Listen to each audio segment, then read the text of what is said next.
Hi මම දැන් ඉන්නේ ෆින්ලන්ඩ් වල. ඉතින් මම දැන් මේ ෆින්ලන්ඩ් වල ඉන්නකොට අපිට නැහැ කිරිපිටි. ඒක නිසා මම දැන් තේ එකක් හදාගන්න යන්නේ උදේට. කිරිපිටි නැති නිසා අපි ලංකාවේ වගේ මම ෆ්‍රෙෂ් මිල්ක් වලින් තමයි තේ එකක් හදාගන්න යන්නේ. ඉතින් ඒකට මම දැන් කරන්නේ ෆ්‍රෙෂ් මිල්ක් ටිකක් මගේ කෝප්පෙට දාගන්නවා. ඒකට ඇති ප්‍රමාණයට ඊළඟට මේක ඔයාලට ගෙදරදි ලංකාවේ දිත් කරලා බලන්න පුළුවන්. මම මේක මෙහෙදි තමයි try කරේ ඉස්සෙල්ලාම. මේක හැබැයි හොඳයි. හොඳ තේ එකක් හොඳ උකු තේ එකක් හදාගන්න පුළුවන් මේ විදියට. දැන් මේ කෝප්පේ තුනෙන් එකක් වගේ වෙන්න ඔයාලට හිතෙනවා. ඒක තේරෙනවා දානකොට ප්‍රමාණය තුනෙන් එකක් වගේ වෙන්න කිරි දාගන්න ඕන. ඊළඟට මම කරන්නේ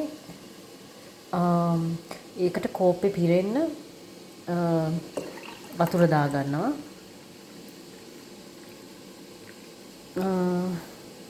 දැන් වතුර ඇති.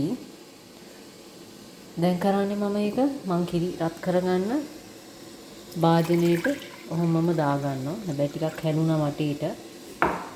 මම දාන්න ගිහිල්ලා කෝප්පෙන් දැන් ඔයාලට දැන් මේක කිරි එක රත් වෙනකොට ටිකක් මේ කිරි මදි වගේ හිතෙනවා නම් තේක මදි වගේ නම් තව වතුර ටිකක් දාගන්නවා.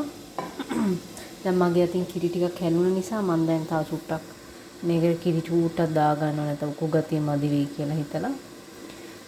දැන් මේක ඊළඟට කරන්න තියෙන්නේ මේ ටී බෑග්ස් හරි ටී බෑග් එකක් හරි එහෙම නැත්නම් තේ කුඩු තේ හැන්දක් වගේ කිරි එකට දාගන්න. දැන් ඇත්තට මේ තේ කුඩු නම් ඇත්තට මම සුපර් මාකට්ස් වල දැකලා නැහැ. මේක මම ගත්තේ ඒෂියන් මාකට් එකකින්. ඒෂියන් මාකට් කියන්නේ ඒෂියන් අය දාපු කඩ තියෙනවා. අපේ ලංකාවේ ඉන්දියාවේ බඩු 3-4 වර්ග තියෙන ඒ වගේ කඩේකින් තමයි මම මෙන්න මේ තේ කොළ එක ගත්තේ. මේක හොඳයි ඇත්තටම. මේ හොඳට කහට තියෙනවා. ඊළඟට මම කරන්නේ කුකර් එක ඔන් කරගන්නවා. මේකේ දැන් මේ ලිප් 4ක් තියෙනවා. 4න් බලලා මේ ලිපට අදාළ එක තමයි ඔන් කරගන්න. මේ මෙතන මේවා තියෙන්නේ මේ oven එකට. දැන් මෙන්න මේක තමයි මේ ලිප. දැන් ඒතර මේක ගත්තොත් එහා පැත්තේ අර ටී බෑග්ස් තියෙන ලිප. ඊළඟට මේක අර උඩ තියෙන එක. ඊළඟට මේ කියගෙන්නේ මෙන්න මේ ලිපට. එතකොට දැන් මම ඔන් කරගන්න ඕන මෙන්න මේ ලිප. මේකේ මම දැන් දාගන්නවා 1 2 3 4 විතර 4ට විතර දාගන්නවා. එතකොට ඉක්මනට තේක රත් කරගන්න පුළුවන්. ටී බෑග් එක නම් පේන්නේ නැහැ. මොකද දැන් මේ එක වතුර මේ කිරි එක ඇතුළට ගිහිල්ලා අපි බලමු කිරි එක රත් වෙද්දි කොහොමද කියලා. වෙන්න දැන් කිරි එක ඉතිරුවා. මගේ අතින් ඒක උතුරලා මං අර අල ටිකක් කැපුවා උදේට කන්න හදන්න. ඒකට කිරි එක ටිකක් ඉතිරුවා. මෙන්න මේ බලන්නකො හොඳට කහට තියෙනවා මේ ටී බෑග් එකේ. මේක ලංකාවේ එකක්ද කියලා මං ඒ ටී බෑග්ස් වර්ගේ ලංකාවේද කියලා මං හරියට දන්නේ නැහැ. මගේ යාළුවෙක් තමයි කිව්වේ මේක හරි හොඳයි කියලා. එන්න බලන්න මේක හදලා තියෙන්නේ කොහෙද කියලා.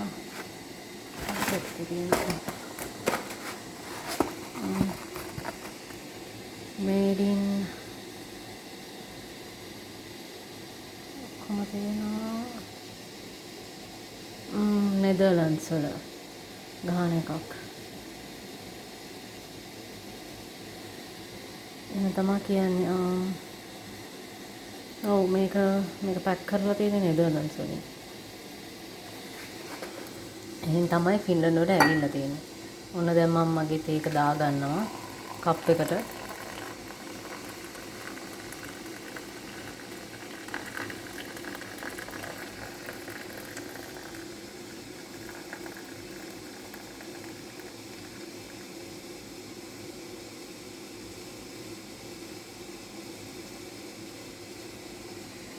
ඊට පස්සේ දැන් මම මේ ලිප උඩින් තියන්නේ නැහැ. අනිත් ලිප උඩින් තමයි තියන්නේ. මොකද මේක දැන් හොඳටම රත් වෙලා මේ ලිප. ඊට පස්සේ ආපහු මේ තේ හදන පෑන් එක රත් වෙලා අඩිය සවුත් වෙන්න පුළුවන්. ඒක නිසා මම අතනින් තිබ්බා. දැන් මේ තේක මෙහෙම තමයි තේක තියෙන්නේ. බලන්නකො හොඳ ලංකාවේ අපි හදන තේකක් වගේ රස දන්නේ පාටට කහට පාට ලස්සනට තියෙනවා. ආසෙ හිතෙනවා එහෙම තේකක් දැක්කහම උදේට බොන්න මේ ලංකාවේ වෘද්ධට. මෙහින් ෆින්ලන්ඩ් වල නම් ඇත්තටම තියෙන්නේ මේ කෝපි තමයි යාලා වැඩිපුරම බොන්නේ. හැම වෙලේම කෝපි බොන මතනි සීතල නිසාත් වෙන්න ඇති. හැබැයි මට නම් තාම කෝපි බොන පුරුද්ද හදාගන්න බැරි වුණා. කෝපි බිව්වම ටිකක් බඩ දැවිල්ලක් එනවා ටිකක් වෙලා යද්දි. මම ඉතින් කොහෙන් හරි තේ කොළ හොයාගෙන අපේ පුරුද්දට ලංකාවේ පුරුද්දට තේ තමයි බොන්නේ. මම වර්ක් කරන තැනත් කොෆි මැෂින් දෙකක් තියෙනවා. ඒකෙත් කැපචිනෝ ඇමරිකානෝ එහෙම එක විදිහේ මේ කොෆි වර්ග බොන්න පුළුවන්. හැබැයි මම හිතට ගිහිල්ලත් ඒකෙත් බොන්නේ මේ හොට් චොක්ලට් එක තමයි. මම කෝපි බොන ආස නැහැ. මේ මට ඇත්තටම කෝපි බිව්වම නිකන් බඩ දැවිල්ලක් වගේ එනවා. ඒක නිසා. අර කැෆේන් තියෙන නිසා දැන් සීතල ගතියටත් හොඳයි. මං හිතන්නේ ඒකයි මෙයාලා වැඩිපුර බොන්නේ. අනිත් එක නිදිමත එන්නේ නැහැ. මේ වර්ක් කරන තැන නම් ගොඩක් කට්ටිය මේ කොෆි ගන්නවා මේ බ්‍රේක්ස් වල. මොකද නිදිමත ඇති කරගන්නත් එක්ක වෙන්නේ නැති. මෙන්න මෙහෙම තමයි මම ෆ්‍රෙෂ් මිල්ක් වලින් ෆින්ලන්ඩ් වල ඉඳන් තේ එකක් හදාගත්තේ. ඔයාලත් ලංකාවේ ඉඳන් try කරලා බලන්න. මේක හරි ලේසි ක්‍රමයක්. මම මෙහි ඇවිල්ලා කිරිපිටි මං අරන් ආවා. අරන් ඇවිල්ලා කිරිපිටි ඉවරුනාට පස්සේ ලංකාවේ විදියට උකොත් ඒකක් බොන්නේ කොහොමද කියලා කල්පනා කරලා නිකන් හදලා බලද්දි තමයි මම මේ මෙතඩ් එක හොයාගත්තේ. ඔයාලා try කරලා බලන්න. bye bye. ආපහු වීඩියෝ එකක් අරන් එන්නම්.